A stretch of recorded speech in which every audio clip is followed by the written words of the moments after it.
Moon Mondays, right? We have a big week in the astrological world. Like the last couple of weeks haven't been, right? Ha ha. Oh my gosh, so much has been going on. So Neptune is entering Aries for the first time since 1862. That's huge. The Aries New Moon coming this week is a solar eclipse closing out the eclipse window. So we still got 5 days to make the most of this eclipse opportunity. I'm Sheridan, your Astro Life Coach, here with this week's Woman-Centered Insights. Align with the cosmic cycles to create a life of clarity and purpose. Happy spring, by the way.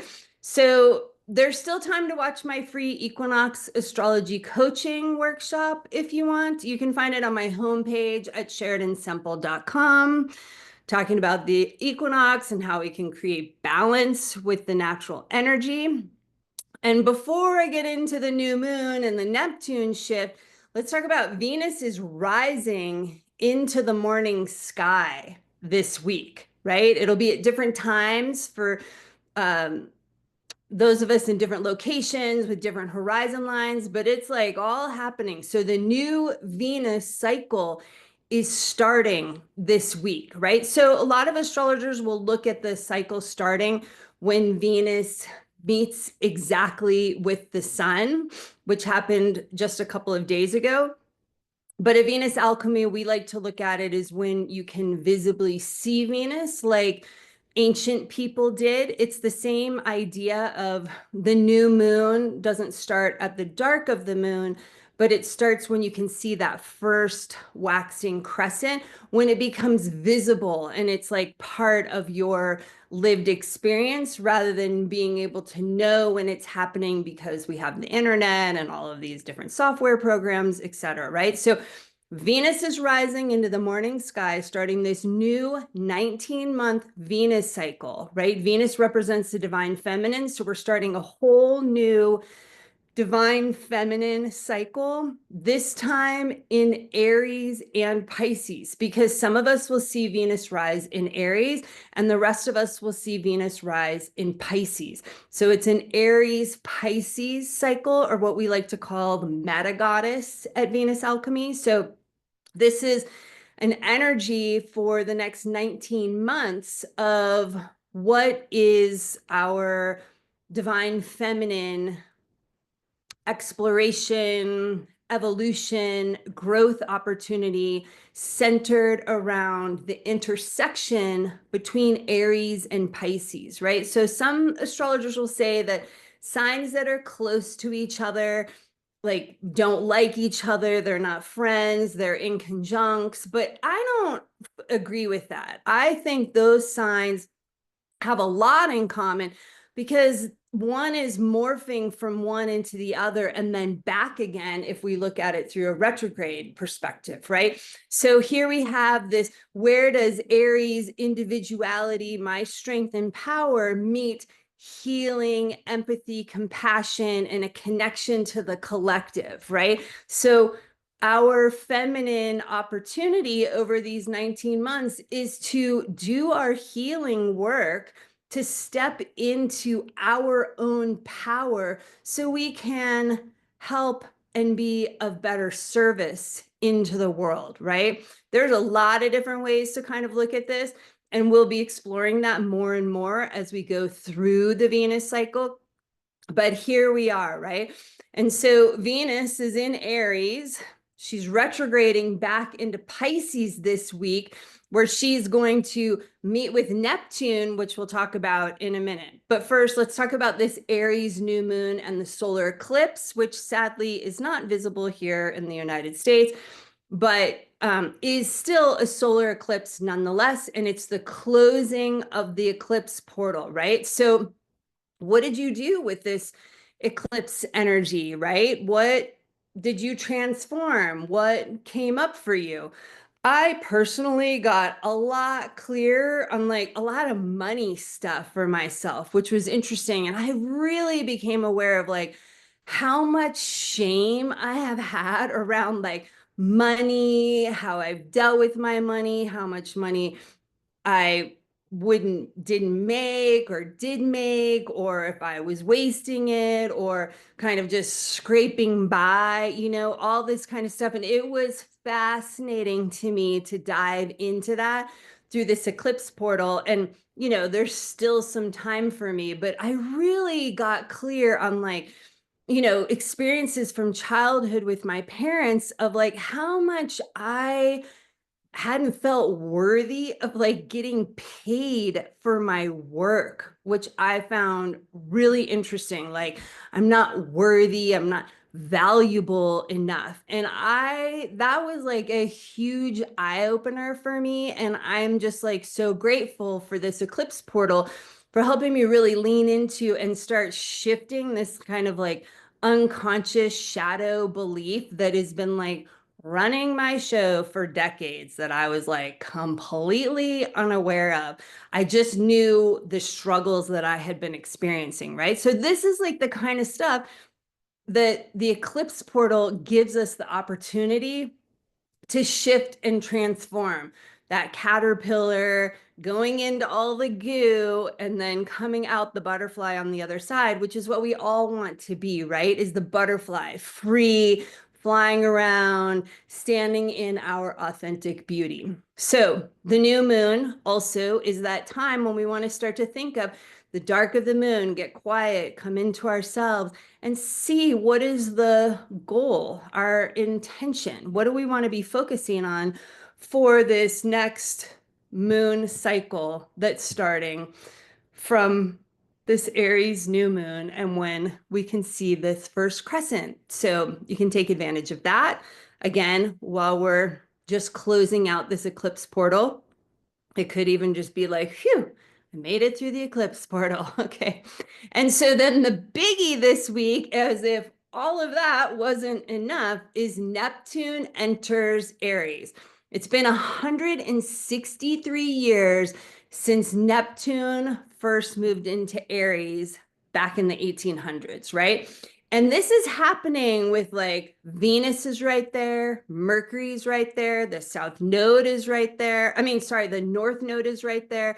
Saturn is right there, right? So it's not like Neptune's moving in a vacuum.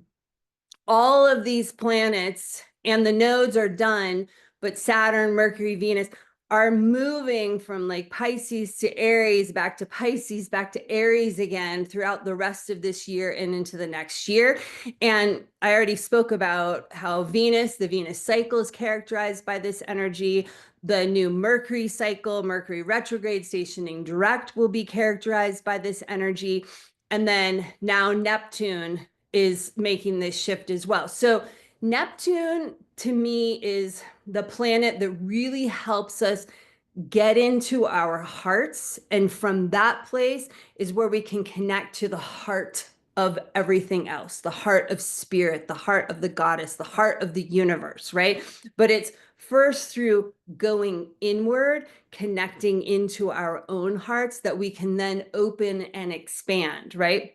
And connecting to our own hearts is not like the easiest thing to do, right? We're very intellectual at this point and very like in our heads, which I'm not saying being in our minds and using our intellect and increasing our awareness and consciousness is a bad thing at all. We just sometimes like cut things off here and we don't drop into our heart. Like I was noticing, during the lunar eclipse, right as it was starting, how much I like do this thing with my neck to like cut that flow off. Like it was like palpably uncomfortable all during the lunar eclipse. And I was like having such a physical experience of that. That's what I'm talking about, right? That place where it's like I cut off my energy and I don't drop into my heart. But Neptune really helps us connect into our heart because it can be like a fog that descends and all of a sudden we can't see in front of us and we're so used to orienting ourselves by looking outward that we just have to close our eyes, kind of go in to find our internal GPS and go, okay, it's all right, this is where I am. And from that practice, then we can start to connect out into the heart, the unconditional love of the universe. So Neptune has been in Pisces, which is an energy it's very resonant with, and now it's moving into Aries. So Aries is that place of individuation, standing in my own power and strength. Who am I? And then using that strength to serve others, serve the community. It's that protector warrioress. But first, we got to know who we are. So I think this Neptune moving into Aries provides this a beautiful opportunity of connecting with ourselves through our hearts to figure out, connect with our authentic selves. And that's how we can step into our individual Aries power, right? And when we talk about authentic selves, it's like this is a term that gets thrown around a lot. It's like, but what does that mean? It really means being able to stand in our wholeness, being able to embrace all of our parts and pieces, even the ones that feel like icky or we're not comfortable with or we want to reject, right? Once we're rejecting and calving off parts of ourselves, we can never be in our authenticity and in our wholeness, right? Our wholeness is not just the light. That is the spiritual bypass. Our wholeness is light and dark, like the Chinese symbol of the yin and yang, right? All of it together. The light, the dark, the shadow, all our pieces, parts. So I'll finish off with some astro-aromatherapy. Let's go with Aries again, because Aries is the name of the game right now. First with the equinox, now with the new moon, solar eclipse, and Neptune shifting. So red thyme is an amazing Aries essence because it's a huge protector. And as the seasons are changing, this is a time when we often can get sick, not feel well, right? We're kind of shifting, detoxing, clearing on our bodies. We're kind of tired from the season. We're shifting. It can be windy, right? When there's this time of change, we're a little more vulnerable. And red thyme is like an amazing protector essence. It's hot. So you want to sandwich it with other cooler essences if you're putting it on your skin. Or I like putting it in a little spray bottle with some other essences like tea trees and frankincense and other kind of things that will help you with like illness and stuff, eucalyptuses, and spray it like on the back of my throat. You want to, it's very diluted, just a few drops in like a whole little sprayer bottle with some water. But I find that is incredibly helpful to use. And red thyme is one of my favorites for that. I'll see you next week where we'll just be leaning into this whole Neptune shift. And also we'll have the first quarter moon in Cancer. And I'll just say, if you're sick and tired of feeling stuck in your life, check out my Moon Sister Circle, where I utilize feminine focused astrology and my AstroLife coaching method to help you move forward with change that is manageable and totally doable, right? If you join by the Aries New Moon, you'll enjoy the current price before it goes up next weekend. Thanks for watching, and I wish you an empowered feminine week.